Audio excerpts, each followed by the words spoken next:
बोलेर अब 1 2 3 कै अब हजुर प्रतिनिधित्व गर्दै सबैभन्दा पहिला म हाम्रो ललितपुरको सम्पूर्ण साथीहरू खास गरेर राष्ट्रिय स्वतन्त्र पार्टीबाट ललितपुर क्षेत्र नम्बर 1, 2 र 3 मै यसरी चाहिँ नि राष्ट्रिय स्वतन्त्र पार्टीको घण्टी वाहक उम्मेदवारहरूलाई जिताएर राष्ट्र निर्माणको यो महाअभियानमा जुन राष्ट्रिय स्वतन्त्र पार्टीले अत्यधिक बहुमत ल्याएर चाहिँ नि हामी अगाडि बढ्दैछौँ। यसमा चाहिँ ललितपुरको तीनवटै क्षेत्रमा चाहिँ यहाँहरूले राष्ट्रिय स्वतन्त्र पार्टीको तर्फबाट प्रत्यक्ष निर्वाचित सांसदहरू निर्वाचित गराउन सफल हुनुभएकोमा यहाँहरू सबैलाई म धन्यवाद दिन चाहन्छु, आभार व्यक्त गर्न चाहन्छु र यहाँहरूलाई बधाई पनि भन्न चाहन्छु।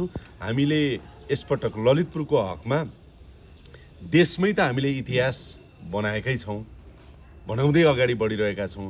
ललितपुरको हकमा झन् साह्रो एउटा चाहिँ नि रोचक र ऐतिहासिक रूपले चाहिँ नि हामीले जित हासिल गरेर एउटा इतिहास बनाएका छौँ, गर्व गरेका छौँ। र म के भन्न चाहन्छु भने यो जित अहिले हाम्रो राष्ट्रिय स्वतन्त्र पार्टीको मात्रै होइन, राष्ट्रिय स्वतन्त्र पार्टी मार्फत यो जनताको जित हो र यो जनताको जितमा चाहिँ यहाँ कुनै पनि उम्मेदवारको जित हार भएको छैन।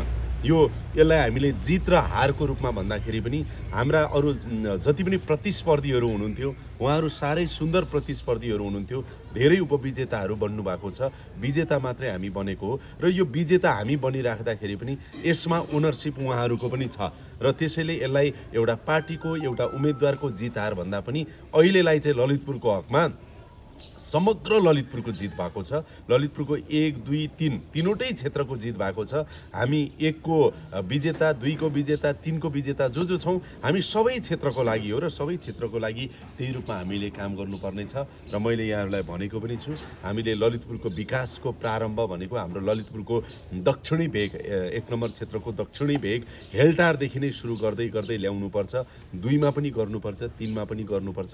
त्यो बाटोमै हामी अगाडि बढ्नेछौँ र सबभन्दा पहिला यसरी यहाँहरूले रात दिन नभनी आफ्नो दुःख, पसिना, श्रम, इफोर्ट सबै लगाएर मेहनत गरेर एउटा चाहिँ देश र जनताको लागि योग्य उम्मेदवारहरू जसलाई विजेता बनाएर यहाँहरूले पठाउनु भएको छ। म राष्ट्रिय स्वतन्त्र पार्टीको तीनवटै क्षेत्र 1 नम्बर क्षेत्रको हाम्रो कमान्डर अरुणजी हुनुहुन्छ, अरुणजी लगायतको हाम्रो सम्पूर्ण यो इन्टायर टिम, त्यस्तै गरेर हाम्रो क्षेत्र नम्बर 2 को कमान्डर हाम्रो श्रीजी हुनुहुन्छ, 3 को कमान्डर हुनुहुन्छ, यो सबै कमान्डर सहितका सम्पूर्ण साथीहरू जसले यति धेरै मेहनत गर्नुभयो, आफ्नो समय दिनुभयो, आफ्नो इफोर्ट लगाउनुभयो, मेहनत लगाउनुभयो, जसको परिणाम हामीले यो रिजल्ट निकाल्न सफल भएका छौँ।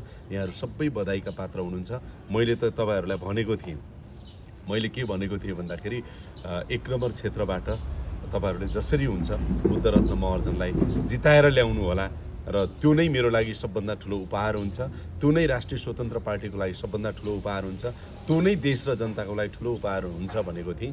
त्यो वचन तपाईँहरूले राख्नु भएको छ, त्यो पुरा गर्नुभएको छ। यहाँहरूलाई धेरै धेरै धन्यवाद छ र धेरै धेरै आभार पनि व्यक्त गर्दछु। र यसलाई अब हामीले खुसी हुँदै थप जिम्मेवार बनेर, थप जवाफदेही बनेर अब जनताको सेवामा हामीले हाम्रो जीवन समर्पित गर्नुपर्छ। र मैले के भन्न चाहन्छु भनेदेखि हेर्नुहोस्, हामी सुख पाउन होइन, जनतालाई सुख दिन आएको हो। त्यसैले हामी सुख पाउने भन्दा पनि हामीले जनताले सुख पाउनुहुन्छ कि पाउनुहुन्न भन्ने कुरा नै हाम्रो चाहिँ नि सबभन्दा महत्त्वपूर्ण आधार बन्नुपर्छ। अबको जीवन पनि हामी सांसदको रूपमा 2-3 जना यहाँबाट होलाौँ अथवा चाहिँ नि केन्द्रमा हाम्रो अत्यधिक बहुमत होला, त्यो प्रतिनिधि मात्रै हो, तर सांसदको प्रतिरूप तपाईँहरू नै हो। त्यसैले तपाईँहरू आफैमा पनि सांसद वा सुसरह भएकोले जनतामा जाँदा जनतालाई दिने सेवालाई नै अहिले प्राथमिक बनाऊ।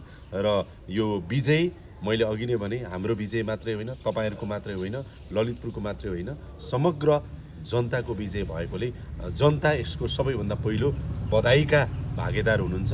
म सम्पूर्ण नेपाली जनतालाई, ललितपुरवासी जनतालाई र ललितपुरको 1, 2, 3 क्षेत्रकै जनतालाई बधाई भन्न चाहन्छु। र तपाईँ र हाम्रो चाहिँ अब कर्तव्य सुरु भयो, जिम्मेवारी सुरु भयो। यो जिम्मेवारीमा अहोरात्र लाग्नको लागि सबैलाई फेरि पनि आग्रह गर्दै अन्तिममा फेरि पनि एकचोटि यहाँहरू सबैलाई धेरै धेरै धन्यवाद छ। Thank you.